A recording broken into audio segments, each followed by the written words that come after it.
오늘 아침 우리에게 주시는 하나님의 말씀을 봉독하겠습니다. 신약 성경 마태복음 26장 36절로 46절에 있는 말씀을 봉독하게 됩니다. 신약 성경 46면입니다. 46면 마태복음 26장 36절부터 봉독하겠습니다. 이 계시의 말씀을 봉독할 때에 다 함께 하나님의 음성을 친히 들으실 수 있기를 바랍니다. 이에 예수께서 제자들과 함께 겟세마네라 하는 곳에 이르러 제자들에게 이르시되 내가 저기 가서 기도할 동안에 너희는 여기 앉아 있으라 하시고 베드로와 세베대의 두 아들을 데리고 가실새 고민하고 슬퍼하사 이에 말씀하시되 내 마음이 매우 고민하여 죽게 되었으니 너희는 여기 머물러 나와 함께 깨어 있으라 하시고 조금 나아가 얼굴을 땅에 대시고 엎드려 기도하여 이르시되 내 아버지여 만일 할만하시거든 이 잔을 내게서 지나가게 하옵소서. 그러나 나의 원대로 하옵시고 아버지의 원대로 하옵소서 하시고 제자들에게 오사 그 자는 것을 보시고 베드로에게 말씀하시되 너희가 나와 함께 1시간도 이렇게 깨어 있을 수 없더냐. 시험에 들지 않게 기도하라. 마음에는 원이로되 육신이 약하도다 하시고 다시 두 번째 나아가 기도하여 이르시되 내 아버지여 만일 내가 마시지 않고는 이 잔이 내게서 지나갈 수 없거든 아버지의 원대로 되기를 원하나이다 하시고 다시 오사 보신즉 그들이 자니 이는 그들의 눈이 피곤함이로라. 그들을 보시고 나아가 세 번째 같은 말씀으로 기도하신 후 이에 제자들에게 오사 이르시되 이제는 자고 쉬라. 보라 때가 가까이 왔으니 인자가 죄인의 손에 팔리느니라. 일어나라 함께 가자. 보라 나를 파는 자가 가까이 왔느니라. 아멘. 데이빗 샤피로라고 하는 교수님이 쓴 마음으로 몸을 고친다 하는 아주 유명한 책이 있습니다. 몸의 병은 우리의 나쁜 행동에 대한 벌이 아니라 몸의 균형을 깨뜨렸을 때 생기는 것이다. 이렇게 전제하고 있습니다. 이브 맥도날드라고 하는 간호사가 있었는데 그가 근무 중에 몸이 아파서 진단을 받게 됩니다. 그런데 근위축성 축삭경화증이라고 하는 특별한 병에 걸렸습니다. 빠른 속도로 진행해서 의사의 말대로는 이제부터 일어설 수가 없고 휠체어에 앉아서 그렇게 6개월밖에는 살 수 없을 거라고 하는 아주 절박한 진단을 받았습니다. 그리고 그는 이제 휠체어에 앉아서 하루하루 남은 시간을 보내게 됩니다. 어느 날 그가 목욕을 하고 나서 거울에 비친 자기 얼굴을 보았습니다. 이렇게 예쁠 수가 없는 거예요. 초췌하고 병든 몸이지만 거울에 비친 자기 얼굴은 천사와 같았습니다. 하나님, 이렇게 예쁜 얼굴, 이렇게 귀한 아름다운 몸매를 주신 하나님 감사합니다 하고 감동을 하게 됩니다. 자기 얼굴을 보면서 자기가 감동하게 됩니다. 마침내 호전되기 시작해서 그는 건강해졌다 하는 실화입니다. 여러분, 거울을 보실 때 어떻게 생각하십니까? 하나님이 창조해 주신 이 얼굴 참 예쁘다. 그리 감상하십니까? 아니면 하필이면 왜 이렇게 만들어가지고? 여러분, 그 정신적으로 벌써 죽어가는 거예요, 그게. 자기 아름다움에 자기가 감동해야 되는 거예요. 그리고 하나님을 찬양할 수 있을 때 정신적으로 건강하고 육체적으로도 건강할 수 있다. 그런 아주 웅변적인 이야기가 있습니다. 성도 여러분, 자신의 어느 정도의 얼굴이라고 생각하고 사십니까? 나는 나의 무엇을 보고 나를 칭찬하고 있는 겁니까?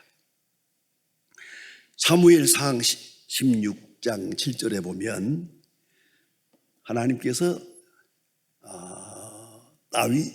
다윗을 지명하여 왕을 삼으시려고 사무엘에게 부탁을 해서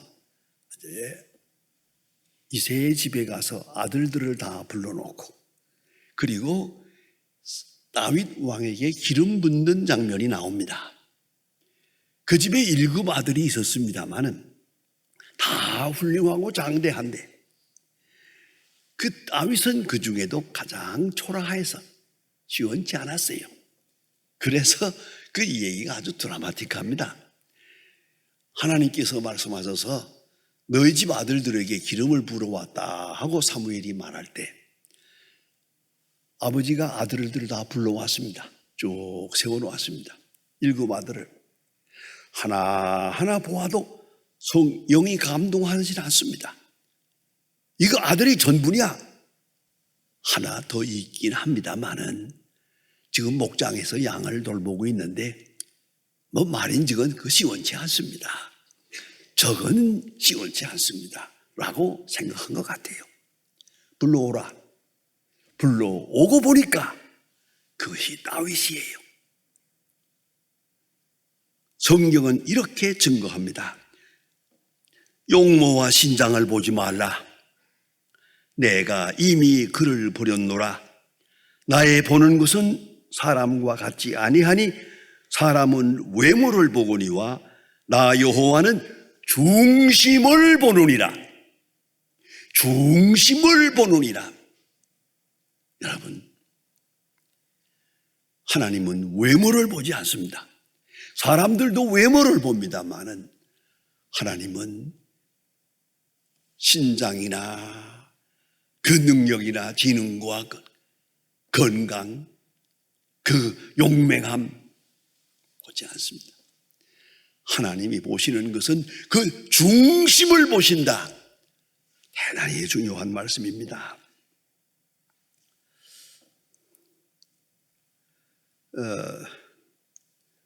사람들은 점점 세월을 살아가면서 늙어갑니다. 내가 무엇을 생각하고 사는 겁니까? 얼마 전에 어떤 가수가 노래를 부르는데 사람은 늙어가는 것이 아니라 익어가는 것이라오 라고 하는 말을 해서 감동을 주었습니다. 성숙해가는 것이다. 아니오시다. 신령해가는 것입니다. 이 과정을 똑바로 알아야 합니다. 세상으로부터 멀어지면서 육체는 쇠약해지면서 점점 더 신령해가는 것입니다. 사도 바울은 그래서 말합니다. 겉사람을 후패하나 속은 날로 새롭도다. 겉사람, 속사람. 여러분, 겉사람 아무리 돌보아도 이건 낡아갈 수밖에 없습니다. 날로 새로워지는 속사람, 그 속사람에다가 중점을 두고 관심을 두고 남은 생을 살아가야 합니다. 속사람은 하나님의 형상입니다. 하나님의 형상이 육체에 갇혀 있는데 이제 점점 더 하나님의 형상의 본 모양으로 가까워지고 있다는 것을 잊지 말아야 합니다. 신학자 폴 틸리건 The College to Be라고 하는 유명한 명저에서 말합니다. 인간 실존이라는 것은 먼저 운명과 싸우는 것이다. 날 때부터 시작해서 죽을 때까지 죽음과 싸우는 것이다. 죽음의 그늘에서 싸우는 것이다. 죽음이라고 하는 것을 전제로 하고 살아가는 거 아닙니까? 또한 공허와 무의미와 싸우는 것이다. 내가 지금 뭘 하고 있는가? 정말 의미가 있는가? 공허와 싸우는 것이다. 세 번째는 죄와 싸우는 것이다. 자기의 과거의 나약성, 나의 타락성과 싸워가며 보다 더 깨끗하게, 보다 더 신령하게, 보다 더 거룩하게, 보다 더 하나님의 뜻에 가까이 그렇게 살아가야 하는 것이 인간의 모습이란 말입니다. 여러분, 예수님께서 마태복음 10장에 보면은 길을 지나가다가 마태라고 하는 사람을 부릅니다. 마태는 세리입니다. 모든 사람의 신분 중에 가장 낮고 가장 천하게 여기고 많은 사람이 멸시하는 신분입니다. 세리입니다. 현장에 세관에 앉아 있습니다. 예수님이 지나가다가 마태를 딱 보시고 나를 따르라 딱 한마디 하십니다. 마태가 모든 것을 버리고 예수님을 따라서 예수님의 제자가 되고, 오늘 우리가 읽은 이 말씀도 마태복음입니다. 마태가 쓴 겁니다. 그런 사람이 됩니다. 하나님은 무엇을 보았습니까? 주고받은 대화도 없습니다. 그러나 예수님께서는 분명히 그 중심을 보았습니다. 그의 직업도, 그의 지식도, 그의 능력도, 사회적인 지위도, 아니 그의 건강도 아닙니다. 예수님은 마태의 중심을 보았습니다. 비록 세관에 앉아서 책을 받고 있지만은 그의 마음 깊은 곳에서 메시아를 기다리는 마음, 거룩한 마음이 있는 것을 보시고, 여러 대화가 없습니다. 딱 한마디, 마태야 날 따르라. 이 얼마나 놀라운 말씀입니까? 중심을 보셨다는 말이죠. 누가복음 13장에 보면은 참 드라마틱한 얘기가 있습니다. 한 여자가 있습니다. 이 사람 18년 동안 귀신 들린 사람입니다. 귀신만 들린 게 아닙니다. 꼬부라져서 펴지 못하는 사람입니다. 육체적으로도 꼽추예요. 꼬부라져서 펴지 못하는 이는, 그리고 정신은 귀신 들렸어요. 이렇게 18년, 가령 20세에 귀신 들렸다면 지금 38세입니다. 인생의 아름다움을 다 이렇게 보낸 사람입니다. 귀신에 붙들려서 쓸모없이, 아니 살아야 할 이유가 없이 살아서는 안 될 그런 사람으로 살아갔습니다. 그러나 놀라운 것은 예수님께서 이 여자를 딱 보는 순간 저도 아브라함의 딸이라고, 정말 감격스럽습니다. 나는 언제나 그 성경을 읽을 때마다 아브라함의 딸 그 한마디가 그렇게 감동스럽습니다. 그 귀신 들려 그 쓸모없는 인간을 예수님은 그 중심을 보시고 아브라함의 딸, 선택된 백성이라고 말씀하고 계십니다. 요새 우리가 자녀들을 가르칩니다. 가르칠 때 이런 사람 되라, 공부 잘해라, 뭘 해라 하면서 딱 하나 잘못된 말이 있습니다. 쓸모 있는 사람이 되라. 쓸모 있는 사람이 되라. 얘가 공부 한참 해나가다가 보니까 아무래도 쓸모없는 것 같아요. 그러니까 가출하는 거예요. 쓸모가 도대체 무슨 뜻입니까? 돈 벌란 말입니까? 출세하란 말입니까? 오히려 이스라엘 사람들처럼 말한다면 정직한 사람이 되라. 이게 교육법이지. 쓸모없다고 생각하니까 자포자기 하는 거 아닙니까? 여러분, 그 쓸모라는 말의 기준이 뭡니까? 많이 생각해야 되는 말씀입니다. 자, 하나님께서는 우리를 사랑하시되 하나님의 형상으로 창조했고 하나님의 형상이 그 안에서 어떻게 성장하고 성숙해 가는가를 바라보고 계십니다. 오늘 예수님께서는 귀신 들린 여자, 꼬부라진 여자, 쓸모없는 여자, 버려진 여자, 저주받은 여자 보시면서 아브라함의 딸이라고, 선택받은 아브라함의 딸이라고, 저걸 매임해서 푸는 것이 마땅하지 않느냐 하고 풀어주시는 것을 볼 수 있습니다. 그 통찰력, 그렇게 보시는 그 마음, 여기에 복음이 있는 겁니다. 여러분, 요새는 흔히 사람들을 볼 때마다 손익기산을 많이 합니다. 이 사람하고 만나면 어떻게 될까? 내게 이로울까 해로울까? 결혼을 해도 이 사람하고 결혼하면 내게 이로울까 해로울까? 공부를 해도 뭘 해도 손익계산을 합니다. 그리고 상대방을 봅니다. 그것은 신앙적 관점이 아닙니다. 속 사람을 보고 보아야 됩니다. 하나님의 형상을 보고 사람을 보아야 됩니다. 특별히 오늘 본문 말씀은 그저 제가 개인적으로 이 본문을 읽을 때마다 이 본문 대목에 가서 늘 마음에 깊은 은혜를 받고 있습니다. 마음에는 운이로되 육신이 약하구나.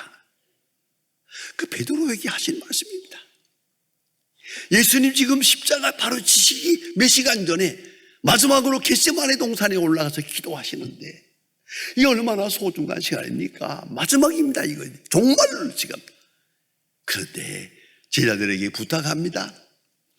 9제자는 저 산 밑에 놔두고 그래도 선발해서 3제자만 더 가까이 오게 해서 그 산 가까이 오게 돼 깨어 기도하라, 시험에 들지 않게 기도하라 부탁하고 나서 예수님은 조금 더 앞으로 나가서 기도하셨어요. 한참 기도하다가 와서 보니까 이것들이 자고 있잖아요. 깨웠어요. 시험에 들지 않게 기도하라.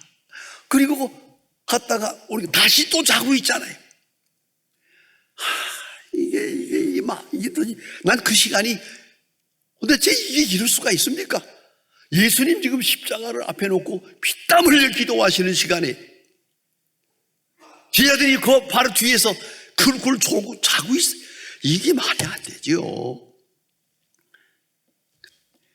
자, 여러분 뭐라고 말씀하시겠습니까? 이런 때 저는 이렇게 말하겠습니다. 싹시 노랗다긴데 잠시도 깨어 있을 수 없더래. 이 정신없는 놈들아, 내가 나 3년을 데리고 다니면서 거룩한 역사를 보여주는데 이 중요한 순간에 이게 뭐라는 짓이냐고. 이게 이 정신이 빠갖고 너 아주 영영 불가능하다, 이렇게 심판할 수밖에 없어요. 그러나 예수님은 말씀하십니다. 마음에는 원이로되 육신이 약하구나. 얼마나 큰 얼마나 깊은 동찰력입니까? 얼마나 깊은 은총입니까? 마음에도 없다 라고 판단하는 것이 정직합니다. 많은 예수님은 그렇지 않았습니다. 마음에는 있다, 그러나 육신이 약하다 라고 긍휼하심을 베풀었습니다. 여러분, 마태복음 9장에 보면 예수님께서 세리의 집에 가서 초대받은 일이 있습니다.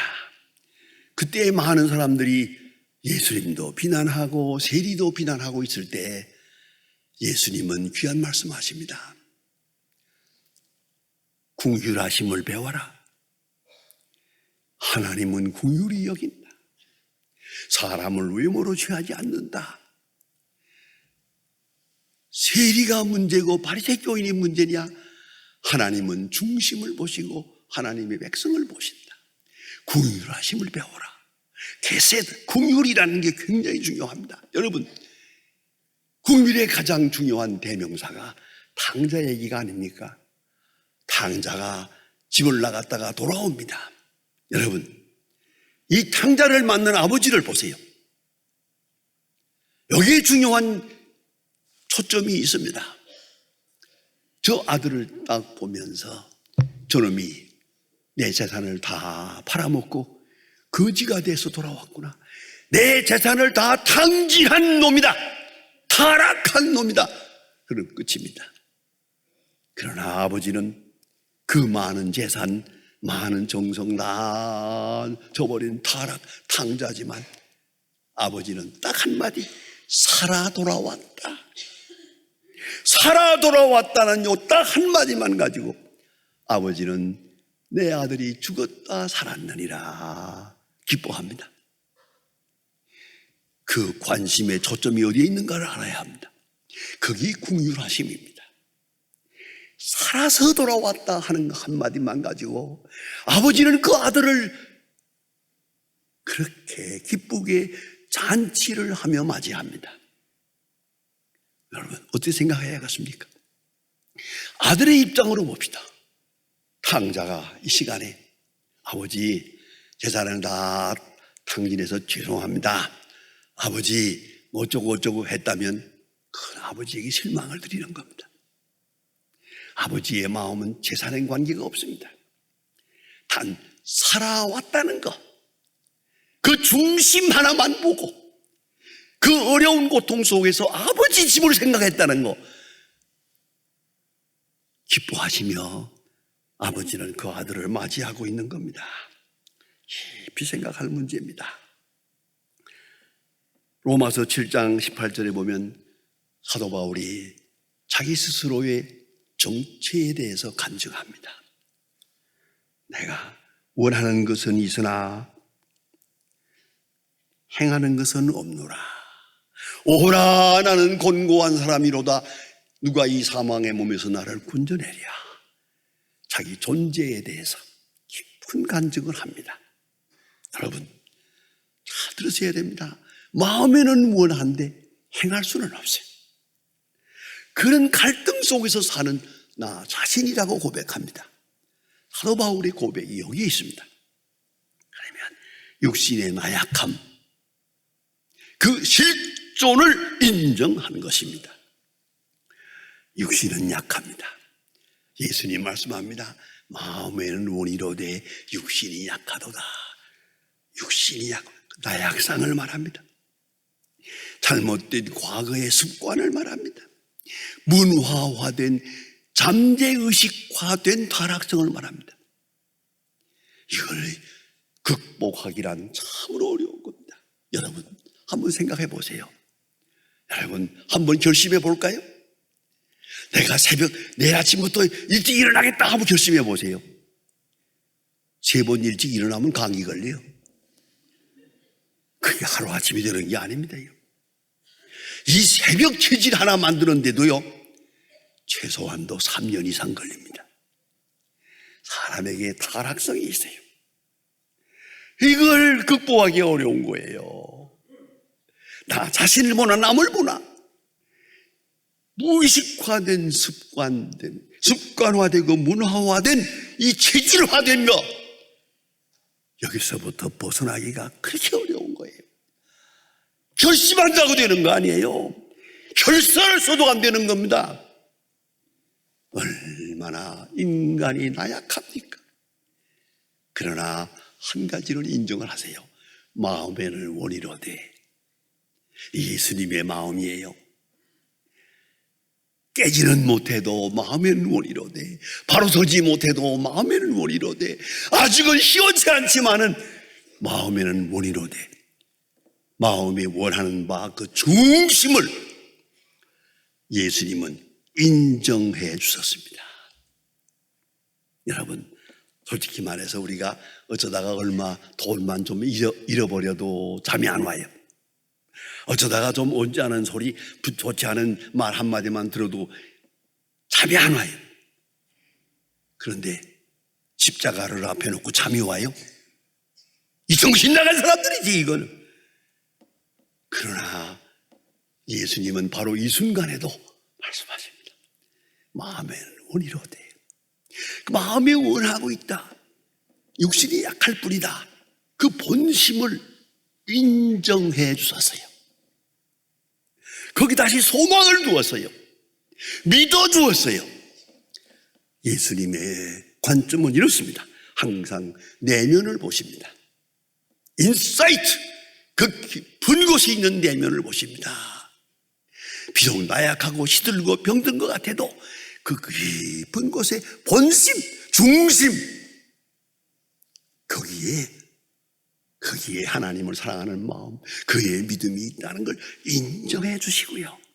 또 한 가지는 인간의 나약성을 다 알아주십니다. 헤아려 주십니다. 오랜 동안 이렇게 관습이 되고 세상에 살면서 병들고 시들어서 잘못된 습관도 생기고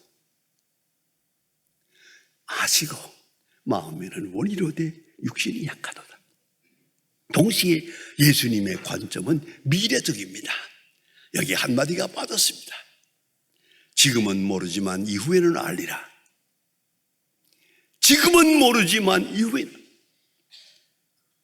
여러분, 지금은 이 모양이지만 정신 차릴 것이고, 지금은 너희들이 나를 배반하지만 멀지 않아 복음을 전하고 나를 위해서 순교할 것이다. 멀리 내다보고 있습니다. 그리고 이 제자를 위로하고 있는 겁니다. 육신은 약합니다. 그런 거로 예수님 마지막 부탁이 있습니다. 깨어 기도하라. 깨어 기도하라. 내 마음, 내 마음대로 못한다. 내 자신이 너 자신을 다스릴 수 없는 것이다. 내 의지로 불가능하다. 그런 거로 깨어 기도하라. 기도하십니다. 하나님 아버지, 나약하기 그지없는 저희들, 늘 쓰러지는 저희들을 불쌍히 여기시고 우리의 중심만을 받으시고 인정해 주시고 사랑해 주시는 하나님, 진심으로 감사합니다. 우리 영혼의 깊은 곳에서 신앙 고백을 하고 주님을 사랑하는 마음으로 살며 그 은혜에 감사하면서 승리 생활하게 하시고, 비록 육신과 나약함에 갇혀 있지만은 중심을 잃지 않게 하시고 속사람은 날로 강건하게 하시며, 뿐만 아니라 어느 순간에 모든 나약함을 이기고 하나님께 영광 돌리는 성숙한 그리스도인들이 되게 하여 주시옵소서. 예수님의 이름으로 기도합니다. 아멘.